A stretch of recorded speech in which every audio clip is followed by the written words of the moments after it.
గత పాలకుడు కేసీఆర్ దుర్మార్గుడు ఏం చేసిండో చూడు. కేసీఆర్ రాష్ట్రాన్ని ముంచింది నువ్వే. మనకు రావాల్సిన నీటిని శాశ్వతంగా ఏపీకి కేసీఆర్ దారాదత్తం చేసిండు. మెగా కృష్ణారెడ్డికి రాయలసీమ టెండర్ దక్కేలా కుట్ర చేసిండు. పదవులు కమిషన్లకు లొంగిపోయి జలదోపిడి. ఉమ్మడి పాలన కన్నా కేసీఆర్ పాలనలోనే తీవ్ర నష్టం. అధికారంలో ఉన్నప్పుడు పాపాలు చేసి ఇప్పుడు ఉద్యమాలు అంటున్నారు. ఉద్యమాలని ముందుకు వస్తే జనం చెప్పులతో కొడతారు. నీటి వాటా తేలేదాకా ప్రాజెక్టులు ఇవ్వబోమని కేంద్రానికి చెప్పినట్టుగా ముఖ్యమంత్రి రేవంత్ రెడ్డి వెల్లడి. ప్రాజెక్టులన్నీ కేంద్రానికి అప్పచెప్పినావు. ఎవడప్పచెప్పిండు కేంద్రానికి?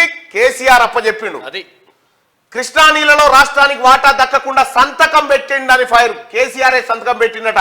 కృష్ణా నీళ్లలో మా వాటా రాకున్నా పర్వాలేదని సంతకం పెట్టిండట. అరే 811 టీఎంసీలు ఉంటే అది నాకు ఎంత 299 చాలని చెప్పి చాలని సంతకం పెట్టి వచ్చిండా? దమ్ముంటే రా, అసెంబ్లీలో ఎన్ని గంటలైనా చర్చిద్దామని సవాల్. కాలు నొప్పి కంటి నొప్పి అని తప్పించుకోవద్దని నేను చెప్తున్నాగా. కేసీఆర్ అంటూ అసెంబ్లీ సమావేశాలకు రాడని నేను ఎక్స్పెక్ట్ చేస్తున్నా. ఎందుకంటే మళ్ళీ ఇది తిరగబెడుతుంది. ఈ 20 బొక్క ఇది మళ్ళీ తిరగబెడుతుంది. మొన్న వచ్చిండుగా ఇటాడు నూకేసిరు, జర్ర బెనికినట్టు అయింది. మళ్ళీ యశోదకు తరలింపు ఉంటుంది కార్యక్రమం, టీవీలలో వస్తుంది. మరో 4 వారాలు రెస్ట్ అని చెప్పి వాళ్ళు చెప్తారు. ఇవన్నీ ఉంటాయి డ్రామాలు. ఈ కాలు నొప్పి కంటి నొప్పి అని తప్పించుకున్నాడు కాదు కేసీఆర్. దమ్ముంటే అసెంబ్లీకి రాని ముఖ్యమంత్రి రేవంత్ రెడ్డి పిలుస్తా ఉన్నాడు. రా ఇగో కేసీఆర్ నువ్వు నల్లగొండ పోవుడు కాదు. కృష్ణా జిల్లాలో ఎవరు ఏం చేశారో అసెంబ్లీ వేదికగా చర్చిద్దాం రా. భోజనాలు అక్కడే పెడతాం. బట్టలు తెచ్చుకో. మామ అల్లుడు మీ ఇద్దరు రండి. అవసరమైతే మీ కొడుకును కూడా తెచ్చుకో. అవతల మీ బిడ్డ ఉంటే శాసన మండలి శాసనసభ ఉమ్మడి సమావేశాల్లో చర్చ పెడదాం. నువ్వు ఎంతసేపు మాట్లాడినా అనుమతిస్తాం. ఒక్క నిమిషం కూడా మైక్ కట్ చేయం. ప్రతి డాక్యుమెంట్ పట్టుకొని మేము మాట్లాడతాం. ఎవడు ద్రోహి, ఎవడు దొంగ, ఎవడు లొంగిండు, ఎవడు వంగిండు, ఎవడు ప్రాజెక్టులను తాకట్టు పెట్టిండో తేలుద్దాం. కాలు నొప్పి కంటి నొప్పి అని డ్రామాలు చేయొద్దు. నీకు నిజాయితీ ఉంటే ముఖం చాటేయొద్దు. అసెంబ్లీకి రా అని చెప్పి రేవంత్ రెడ్డి సవాల్ వేసిండు. ఈ దొంగ కల్వకుంట్ల చంద్రశేఖరరావు రాడు. నేను చెప్తున్నా వానికి ఇప్పటికే డైపర్ తడిసి ఉంటుంది. ఎందుకంటే ఇవన్నీ బయటకు వస్తూ ఉంటాయి. కేంద్రానికి ఇరిగేషన్ ప్రాజెక్టులను అప్పచెప్పిందే కేసీఆర్ అని, ఆ తప్పులను ఇప్పుడు కాంగ్రెస్ ప్రభుత్వంపై వేయాలని చూస్తున్నారని సీఎం రేవంత్ రెడ్డి మండిపడ్డారు. రాష్ట్రాన్ని ముంచిందే కేసీఆర్ అని, అధికారంలో ఉన్నప్పుడు పాపాలు చేసి ఇప్పుడు ఉద్యమాలంటూ ముందుకు వస్తున్నారని ఆగ్రహం వ్యక్తం చేశారు.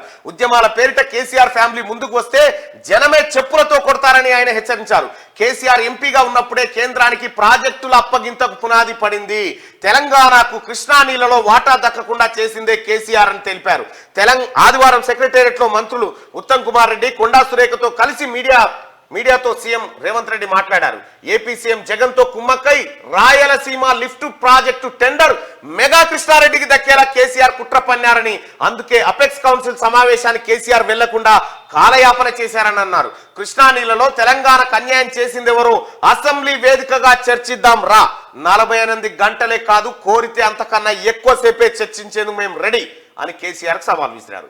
10 ఏళ్ల కేసీఆర్ పాలనలో ఇరిగేషన్ ఎలా అస్తవ్యస్తం చేశారో అసెంబ్లీలో వైట్ పేపర్ రిలీజ్ చేస్తామన్నారు. కేసీఆర్ హరీష్ రావు డ్రామారావు. కేసీఆర్ హరీష్ రావు డ్రామారావు చేసిన పాపాలను కప్పిపుచ్చి కాంగ్రెస్ పై అబద్ధాలు ప్రచారం చేస్తున్నారని ఆయన మండిపడ్డారు. హరీష్ రావు ఒక మంత్రి, 6 మంది మంత్రుల్లో నాయని నరసింహారెడ్డి గారు కూడా మంత్రిగా ఉండి కడప జిల్లా ఇన్ఛార్జ్ మంత్రి. 2004లో కాంగ్రెస్ నేతృత్వంలో ఏర్పడ్డ ప్రభుత్వంలో ఆనాడు టిఆర్ఎస్ పార్టీ భాగస్వామ్యము మంత్రివర్గంలో ప్రభుత్వంలో, ఆ ప్రభుత్వంలో 6 మంది మంత్రులలో హరీష్ రావు, ఈరోజు పెడబొబ్బలు పెట్టి హరీష్ రావు గారు మంత్రిగా ఉండడమే కాదు, నాయన నరసింహారెడ్డి గారు కడప జిల్లా ఇన్ఛార్జ్ మంత్రి. 11,000 క్యూసెక్కులతో ఉన్న పోతిరెడ్డిపాడు, యాక్చువల్గా పోతిరెడ్డిపాడు కానీ తెలుగు గంగ కానీ ఒకటి 15 టీఎంసీలు ఒక ప్రాజెక్టుకు, అదేవిధంగా చెన్నైకి నీళ్లు పంపించే తెలుగు గంగ ప్రాజెక్టుకు 17 టీఎంసీలు, 19 టీఎంసీలు మొత్తం కలిపి కేవలము కృష్ణానది జలాల నుంచి శ్రీశైలం ప్రాంతం నుంచి వాడుకోవడానికి కేటాయించింది 34 టీఎంసీలే.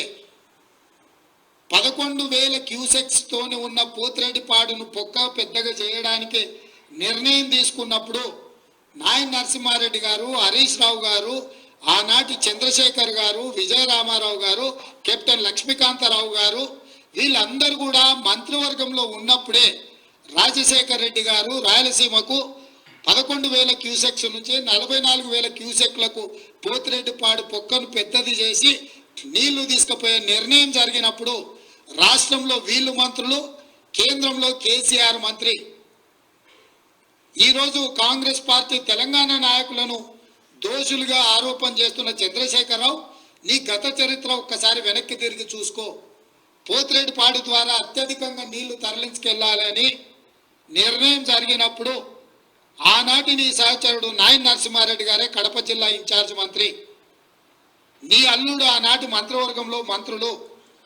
మీరు ఆనాడు పదవులకు ఆశపడి పెదవులు మూసుకొని రాజశేఖర రెడ్డి గారి దగ్గర లొంగిపోయి తొత్తులుగా ఉండి ఆనాడు పోతిరెడ్డిపాడు పొక్క పెద్ద చేసినప్పుడు కొట్లాడింది కీర్తిశేషులు పి జనార్దన్ రెడ్డి, మరి శశిధర్ రెడ్డి.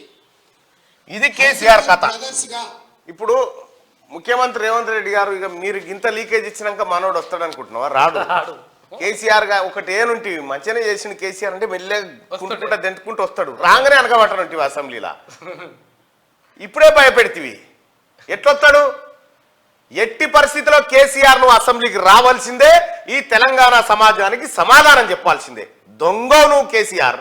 నీ అంత దొంగ ఎవడు లేడు. తెలంగాణ ఏం చేసిండా? ఎన్ని టీఎంసీలు రావాలి కృష్ణా వాటర్ తెలంగాణ?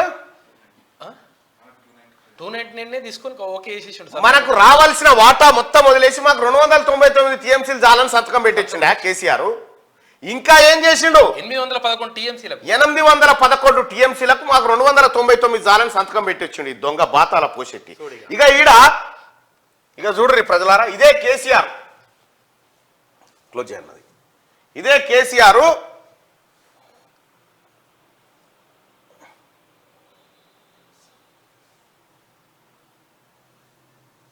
ఇగో కడపకు పోయి ఏం చెప్తాడో చూడు.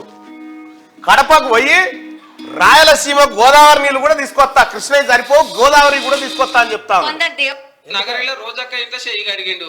రాయలసీమ ప్రాంతానికి డిఫరెంట్ గా గోదావరి రావాల్సిన అవసరం గత 60-70 సంవత్సరాల చరిత్రలో రాయలసీమకు గోదావరి జలాలు కూడా రావాల్సిన అవసరం ఉందట. నగరికి పోయి ఆడ చేపల కూర, రోజం వండిన చేపల కూర తిని ఇగో ఈ ముచ్చడి చెప్తా ఉన్నాడు బాతాల పోషెట్టి. ఇన్నరా?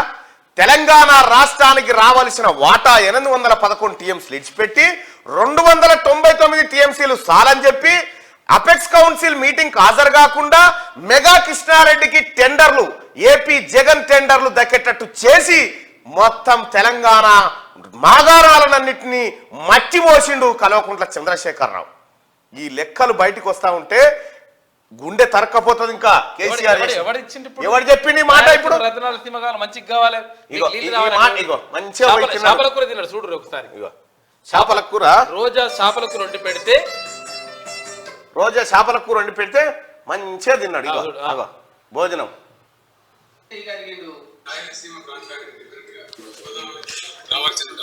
రాయలసీమ ప్రాంతానికి గోదావరి నీళ్ళు రావాలన్నట. కృష్ణ అయిపోయింది, ఇక గోదావరి కూడా రావాలని చెప్తున్నాడు.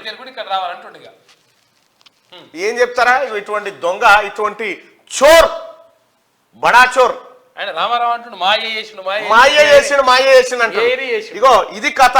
ఇరిగేషన్ ను సర్వనాశనం చేసిండు. నీళ్ల విషయంలో తెలంగాణకు అన్యాయం చేసింది కేసీఆర్ అని ఉత్తమ్ కుమార్ రెడ్డి నీళ్లను ఏపీ ఎత్తుకపోయేందుకు సహకరించిండు. కేఆర్ఎంబికి ప్రాజెక్టులు అప్పగించేది లేదని స్పష్టీకరణ. తెలంగాణ ప్రభుత్వం ప్రజాప్రభుత్వం ఏమో మా వాటా తేలాల్సిందే, మేము ఎవ్వడికి ప్రాజెక్టులు ఇచ్చేది లేదు, మా వాటా తేలేదాకా అని చెప్పి తెలంగాణ ప్రభుత్వం అంటే, మన గత దొంగ కేసీఆర్ పోయి రాయలసీమకు పోయి రాయలసీమ రతనాలసీమ చెప్తా, చేపల పులుసు బాగుంది, ఇవే నువ్వు చేసిన కథలు. బాతాల పోషెట్టి దా చర్చక్రానికి దమ్ముంటే అసెంబ్లీకి, నీకు ఏ మాత్రం అసెంబ్లీకి రాకపోతే నువ్వు రాజీనామా చేయాలి. మంత్రి అయితేనే పార్లమెంట్ కోలేడు, మంత్రి అయితే పార్లమెంట్ కోలే పన్నవు తాగి నువ్వు ఈడికి వస్తావు. నాకు తెలిసిన కాడికి రాడనుకుంటున్నా. ఒక్కసారి పోల్లో పబ్లిక్ ఒపీనియన్ కూడా అడుగుదాం. ఈసారి అసెంబ్లీ సమావేశాల కేసీఆర్ హాజరవుతాడా? రేవంత్ ఉంటే కేసీఆర్ అసెంబ్లీకి రాడు, రేవంత్ ఉంటే కేసీఆర్ వస్తాడు. ఇక చెప్పండి ఒపీనియన్. మరి ముఖం లేదు, మన లేదు, దొంగ, దొరికిపోయిన దొంగ. ఊళ్ళో కనుక మందిని ముంచినోడు కనుక ఊరు అవతలు పోయి మళ్ళీ ఊళ్ళోకి వచ్చి ఎట్లా చూస్తారు జనం అట్లా చూస్తారు అన్నట్టు ఇవాళ బాతాల పోషెట్ని మళ్ళీ లేపుతున్నావు ఆ తాగబోతుంది ఎవడు లేపుతలేడు ఒడ్లు కొనే బ్యాచ్ వీడియో ఇంకెన్నిసార్లు పెడతారు ఈ ఒడ్లు కథ దయచేసి ఓటింగ్ లో రాడు నాకు తెలిసిన కాడికి అయితే రాడు నా అంచనా ప్రకారం మీరు అందరు రెచ్చగొట్టి వస్తుండొచ్చు వస్తే